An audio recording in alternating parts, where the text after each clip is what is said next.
여러분 안녕하십니까? 경제현장을 시작합니다. 오늘은 우크라이나 사태가 글로벌 경제와 증시에 어떤 영향을 미칠지 심층 분석해 보겠습니다. 미국을 비롯한 서방 국가들이 러시아에 대한 강력한 경제 제재를 시작했죠. 미국의 통화 긴축으로 불안하던 글로벌 증시에 핵폭탄이 떨어진 셈인데요. 국제경제 전문가로서 베스트셀러 작가인 오건영 신한은행 WM그룹 부부장 모시고 자세한 얘기 들어보겠습니다. 유튜브 경제현장원을 클릭하시고 댓글 주시면 대담에 반영하겠습니다. 부장님 어서 오십시오. 반갑습니다. 네, 자 우크라이나 전쟁 벌써 닷새째입니다. 지금 상황은 악화되고 있는데 부장님 지난 주말 보니까 글로벌 증시 크게 반등을 했어요. 이런 현상 어떻게 봐야 됩니까 지금? 네, 일단 그 전쟁 자체가 굉장히 비극적인 건 사실이고요. 다만 참 역설적으로 글로벌 증시가 이제 한 이틀 연속 큰 폭으로 반등하는 모습을 보였습니다. 특히 지난주 목요일 날 같은 경우는 장중에 뉴욕 증시 같은 경우는 장중에 한 5% 가까이 하락을 하다가 이걸 플러스 2% 정도로 돌렸으니까요. 일중에 거의 돌린 폭이 7% 정도로 저점 대비해서 돌린 폭이 됩니다. 그러니까 굉장히 높은 수준으로 이제 반등이 일어났던 거고요. 해석은 이렇게 간단하게 할 수 있을 것 같습니다. 첫 번째는 누구도 예상하지 못했었던 일이 벌어진 거잖아요. 그러니까 누구도 예상하지 못했다라기보다는 그래도 전면전의 가능성은 아주 높게 보진 않았었는데 시장의 예상과는 달리 전면전이 일어났다는 점, 이 점에 시장이 충격을 받았고, 충격을 받았는데. 그렇죠. 그럼 전면전이 일어났었을 때 과연 나토를 비롯한 서방 세계에서는 과연 어떤 대응을 할 것인가? 그럼 여러 가지 대응 옵션들이 있는데 어떤 게 나올지는 일단 알 수가 없지 않습니까? 그러면 금융시장 입장에서는 최악의 가능성들, 그런 불확실성 등을 반영을 하면서 모든 것을 갖다가 한순간에 반영을 하게 됩니다. 그렇게 됐었을 때 지난주에 보셨던 것처럼 러시아 주가 지수가요. 장중에 50% 하루에 빠지는 순간이 있었습니다. 저 50%? 네, 그렇습니다. 이게 이제 달러 표시 러시아 주가가 그 정도 빠졌었는데요. 이제 끝나고 난 다음에 보니까 마이너스 50%에서 마이너스 한 30% 정도로 되돌렸더라고요. 이런 것들은 뭘 얘기하는 거냐면 처음에는 불확실성과 패닉이라는 걸 반영한 거죠. 예상에서 벗어난 일이 일어났으니까요. 그런 다음에 시장에서 이제 이런 것들을 읽기 시작을 합니다. 첫 번째는 어느 정도의 제재가 나올까라고 보니까 나토에서도 만약 여기에 대해서 전면전을 한다. 여기에 대해서는 가능성을 좀 낮게 보고 있었고요. 그러니까 예를 들어서 미국에서도 바이든 대통령이 우크라이나에 군대를 파견하지는 않겠다 이제 이런 얘기를 했으니까요. 그렇죠.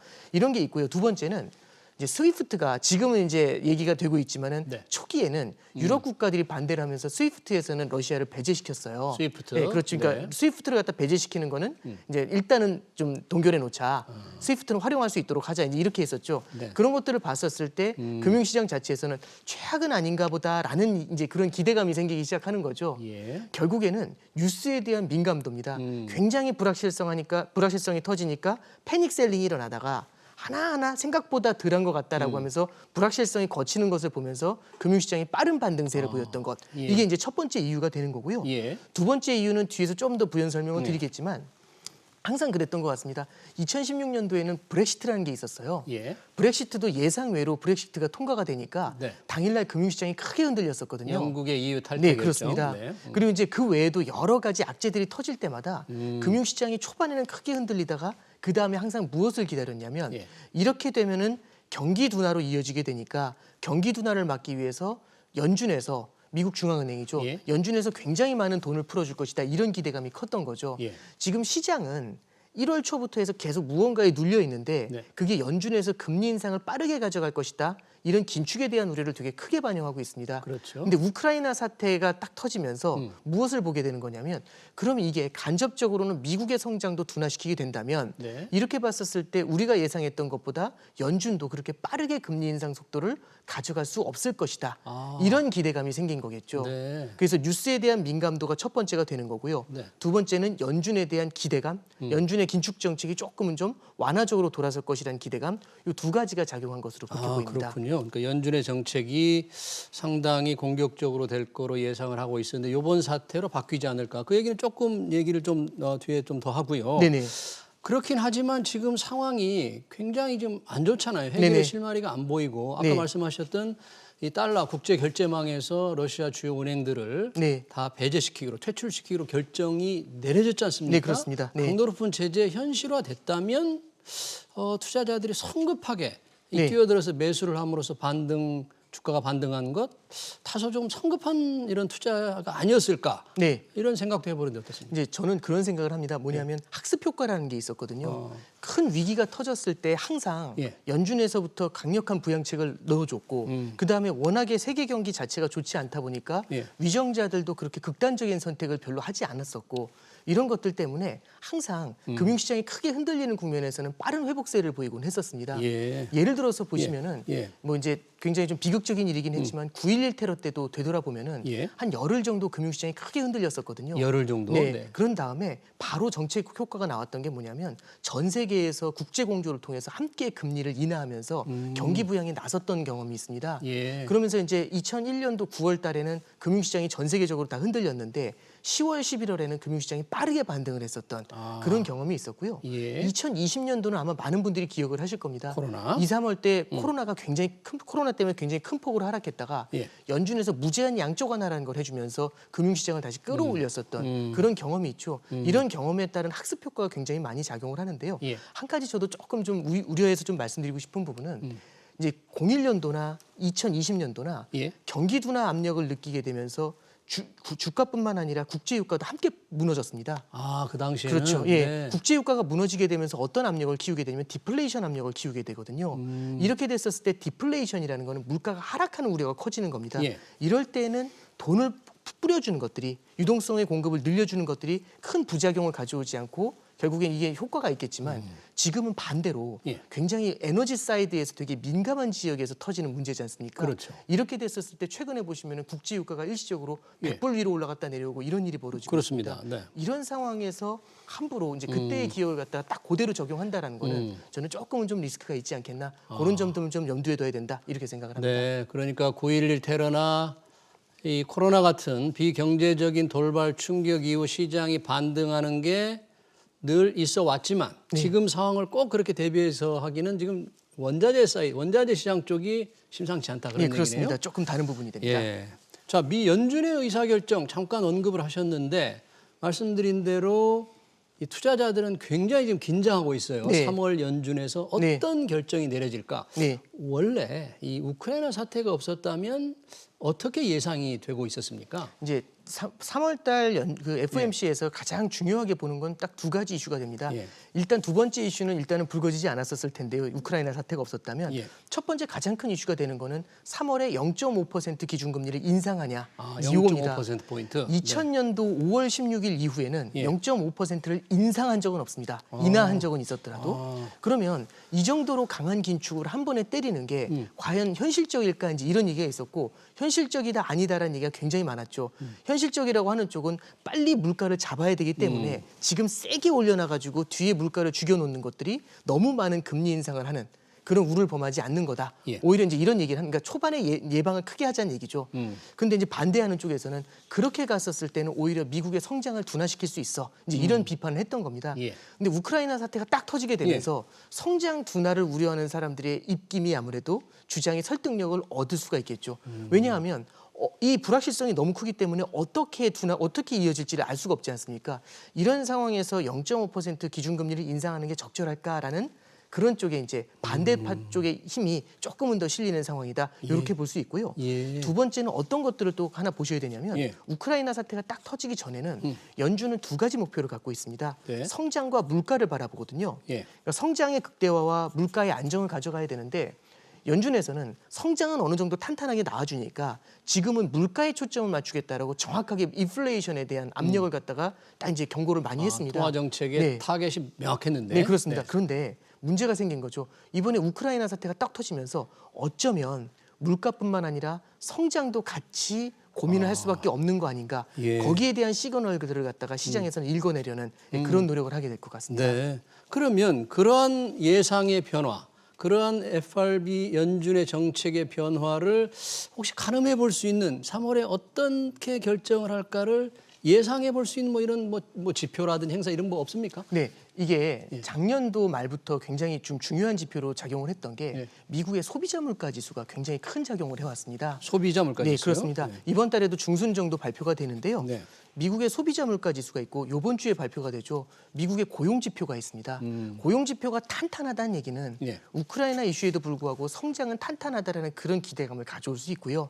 소비자 물가 지수가 지난달에 보면은 거의 이제 그 82년도 이후에 가장 높은 수준의 물가 수준을 보여줬거든요. 40년 만에. 네, 그렇습니다. 그러면 요 정도의 물가 지수가 만약에 더 올라가는 모습을 보이게 되면은 아무리 우크라이나 사태가 있다고 하더라도 0.5% 인상에 대한 고민을 조금 더 다시 테이블 위에 올려야 되지 않겠냐 이런 얘기가 다시 불거져 나올 수 있습니다. 그렇게 두 가지 경제 지표를 보실 필요가 있고요. 예. 이번 주에 이제 어떤 게 있냐면 반기 통화 정책에 대해서 연준에서 이제 파월 의장이 의회에서 증언을 하는 부분들이 있습니다. 여기서 이제 이번 어떤 주에요? 얘기를 할지 거기서 우리가 좀 힌트를 얻어볼 수 있지 않을까 이제 그런 얘기를 좀 드려볼 수 있을 것 같습니다. 그럼 이번 주 시장은 또 파월 의장의 입에 좀 주목을 하겠는데요. 네, 그렇습니다. 그러면 이 0.5%포인트 인상론이 조금 고개를 숙인다면 네. 그 부장님께서는 네. 어떻게 결정이 될 것으로 어느 쪽이 다소 확률이 높을 것으로 보세요? 일단 이 0.5% 인상을 주장하는 사람이 연준 위원들 중에 현재 2명이 있습니다. 공식적으로. 이제 블라드 총재라는 분이 있고 예. 크리스토퍼 월러라는 이사분이 한 분이 있습니다. 이 두 분이 이제 보드에 있는 분들인데 이분들이 이제 강조하는 건 뭐냐면은 인플레이션 압력이 너무 크니까 0.5% 인상을 해야 된다라고 이제 주장을 하다가 예. 최근에는 주장을 조금 바꿨습니다. 3월에 0.5%가 아니라 7월 1일까지 1%를 인상해야 된다라는 얘기를 하고 있습니다. 무슨 뜻인가요? 7월 1일까지? 예, 7월 1일까지 FOMC가 3차례 있습니다. 한 번 올릴 때 0.25씩 올리거든요. 예. 그러면 3번을 다 0.25씩 올리더라도 예. 3번 다 올리면 0.75가 되지 않습니까? 네. 근데 3번 안에 1%를 올려야 된다고 주장하는 이유는 3월이 꼭 되지 않더라도 5월이라든지 6월 달 FOMC더라도 예. 0.5%를 인상할 수 있는 카드는 살려놔야 된다 이렇게 보는 겁니다. 그러니까 이제 이런 거죠. 우크라이나 사태의 이슈가 크다라고 하면 조금 시간을 두면서 바라보자라는 주장을 굉장히 많이 할 거지 않습니까? 네. 그럼 3월은 그걸 갖다 확인할 수 없더라도 5월, 6월에도 계속 0.5% 인상에 대한 시나리오는 열려 있다. 이제 이렇게 가져가게 될 것 같습니다. 네, 미국의 그 물가 상황, 소비자 물가는 말씀을 해주셨는데 어느 정도 지금 전체적으로 심각한 거예요? 지금 이제 결국에는 수그러들 것이다라고 생각했던 물가 지수가요. 계속해서 고개를 빳빳이 들고 올라가는데 이런 식으로 물가가 굉장히 높은 수준을 유지하게 되면은 결국엔 사람들의 마음속에 기대 인플레라는 게 생깁니다. 그러니까 물가가 오를 것이라고 생각을 하니까 미래의 소비를 미리 땡겨서 하면서 오히려 물가가 더 올라가는 문제가 생기게 되죠. 예. 다만 한 가지 좀 긍정적인 면은 예. 최근에 롱비치 항구 같은 데에서는 어느 정도 이제 물동량들 거기 이제 정박돼 있는 배들이 로스앤젤레스 인근의 롱비치항. 네, 그렇습니다. 거기에 있는 배들이 조금 좀 줄어들었다라는 얘기가 있고요.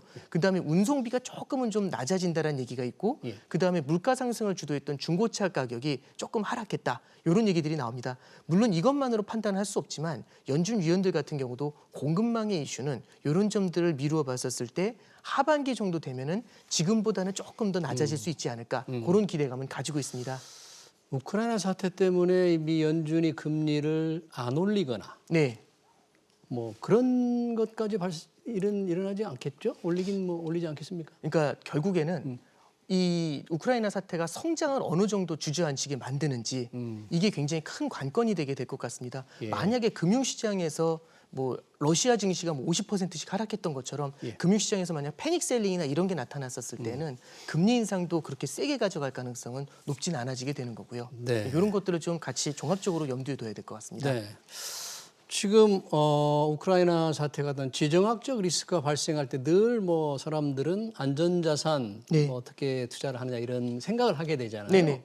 이럴 때 보통 안전자산으로 몰린다. 투자들이 관심을 가지면 어떤 자산이 될 수 있어요? 그러니까 제 생각에는 실전을 통해서 보는 게 나을 것 같은데요. 지난주 목요일 날 주가가 급락을 했었을 때 예. 그때 당시에 자산군의 흐름을 보면은 예. 대부분의 자산이 급락을 할 때 첫 번째는 금 가격이 굉장히 빠르게 올랐습니다. 금값. 예, 그러면서 온스당 거의 2,000불 가까이 한꺼번에 확 뛰면서 붙었다가 이후에 주식시장이 반등을 하니까 금 가격이 다시 숨을 죽이는 모습을 보였었고요. 두 번째는 예. 달러 가치가 되게 강하게 뛰었었습니다. 달러요? 그러니까 전통적으로 얘기하는 안전자산들이 좀 힘을 얻었었고요. 예. 그리고 지금은 금리가 다들 올라간다라고 얘기를 했지만 예. 그때는 연준도 만만치 않겠어라고 하면서 단기 금리도 빠르게 하락하는 모습을 보였었는데요. 예. 그러면 이렇게 세 가지를 볼 수 있죠. 금이나 달러나 미국의 단기 국채 이런 채권. 쪽들이 대부분 다 이런 쪽들은 다 안전자산으로 전통적으로 인식되던 그런 자산들입니다. 예. 그래서 이런 자산들은 좀 힘을 받았었고요. 예. 그다음에 마지막으로 하나 말씀드리면 요거는 안전자산이라고 하긴 어렵겠지만은 러시아랑 우크라이나 그 분쟁의 특수성 때문에 국제 유가가 굉장히 강하게 뛰었었고요. 농산물 가격도 같이 움직였었던 바가 있습니다. 근데 요거는 전통적인 안전자산이라기보다는 이쪽 지역의 특수성을 반영했다. 그렇게 해석하시는 게 더 좋을 것 같습니다. 네, 그렇군요. 원자재 곡물 가격도 뛰었는데 지금 서방에 이제 러시아 제재가 시작이 됐지 않습니까? 네네. 특히 국제결제망에서 러시아 주요 은행들을 퇴출시키기로 결정을 했는데 네네. 그러면 러시아가 가장 큰 피해를 당할 텐데 네. 현재 뭐 외환시장 같은 데서 어떤 엄청난 변화가 지금 뭐 일어나고 있다면서요? 네, 그렇습니다. 루브라 가치가 뭐 30% 가까이 폭락을 했고요. 30%? 예, 이미 굉장히 많이 낮아진 상황인데 달러당 100루블 위로 이제 뛰어 올라가게 되면은 이게 이제 문제가 되는 건 러시아 입장에서는 수입 물가가 급등을 하는 문제가 생기게 됩니다. 루브라가 떨어져서? 네, 그렇습니다. 수입 물가가 급등을 하게 되면은 그러니까 최근에 보면은 터키가 굉장히 큰 이슈가 됐었지 않습니까? 리라화 가치가 폭락을 하면서 수입 물가가 뛰는. 그래서 러시아 내부에서는 결국에는 인플레이션 압력이 굉장히 높아지게 되는데요. 그럼 물가 상승을 잡기 위해서 러시아에서는 뭘 해야 되냐면 금리 인상을 해줘야 됩니다. 금리. 예, 그렇습니다. 그러면 러시아는 지금 전쟁을 수행하는 상태에서 금리까지 인상을 해야 되니까요. 물가도 오르고 이렇게 됐었을 때는 러시아의 내수 경제 자체가 굉장히 어려워지는 문제가 생겨날 수 있겠죠. 두 번째는 루브라 가치의 폭락이라는 건요. 반대로 루브라로 이제 달러화 가치가 급등을 한 거지 않습니까? 그 러시아 내부에서.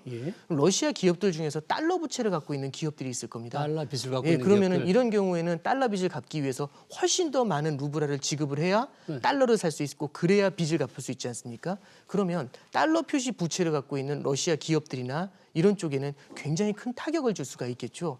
그래서 결국에는 이 스위프트망이라는 데서 그 국제결제망에서 제외된다라는 게 러시아 입장에서도 굉장히 어려운 일이 됩니다. 반면 러시아 입장에서도 이제 이걸 굉장히 강하게 밀어붙였었던 이유 중에 하나는 서방의 국가들 특히 유로존 같은 경우는 러시아의 에너지 수입을 굉장히 많이 하고 있지 않습니까? 그렇죠. 근데 이 스위프트망이 막히게 되면은 원유라든지 천연가스를 보내줬었을 때 여기에 대한 결제를 할 수가 없습니다. 그럼 돈을 받지 못하는 입장에서는 수출을 하지 않을 거지 않습니까? 예, 이렇게 됐었을 때는 유로존 입장에서도 인플레이션 압력이 높아지는 우려가 커진다는 거겠죠. 그럼 러시아 중앙은행이 아까 지금 말씀하신 여러 가지 문제를 해결하기 위해서 러시아 중앙은행이 많은 외환 보유를 갖고 있다는데 이걸 쓸 수도 지금 없는 건가요? 네, 그렇습니다. 그러니까 그 국가 자체에서 보유하고 있는 것들도 있는데 러시아 중앙은행이 예를 들어서 다른 나라에 이렇게 보관을 해놓은 그런 자산들도 있을 겁니다. 이런 자산들 같은 경우는 일시적으로는 접근이 중지가 되겠죠. 그러면 러시아가 갖고 있는 외환 보유고가 지금 6,500억 달러 가까이 됩니다. 그런데 이 6,500억 달러 가까이 되는 것 중에서 해외에 보관하고 있는 자산들 같은 경우에는 접근 자체가 안 되니까요. 그거는 외환 보유고에서 감안하기가 어려운 문제가 생겨나게 되겠죠. 그렇군요. 루브라 가치가 폭락을 해도 러시아 중앙은행이 도와줄 방법이 없다는 얘기군요. 네, 그렇습니다. 잠깐 다른 얘기, 중국. 요즘 뭐 금융 긴축을 하는 다른 나라와 달리 중국은 금융 완화, 통화 완화 정책을 펴고 있는데 중국 경제 지금 어느 정도로 안 좋은 거예요, 지금? 결국에는 중국의 성장률 자체가 빠르게 좀 식어나가고 있습니다. 작년도 1분기에 18% 가까이 성장을 했었는데요. 작년도 말로 내려오면서 4, 5%까지 성장률이 둔화가 되고 있거든요. 가장 큰 이유는 소비 자체가 둔화되는 면이 강한데 이게 뭐하고 맞물려 있냐면 부동산 시장하고 맞물려 있습니다. 작년도 9, 10월 달에 글로벌 경제를 뜨겁게 달궜던 이슈 중에 지금은 좀 조용해졌지만은 아시겠지만 헝다 사태가 있었습니다. 그 헝다. 네.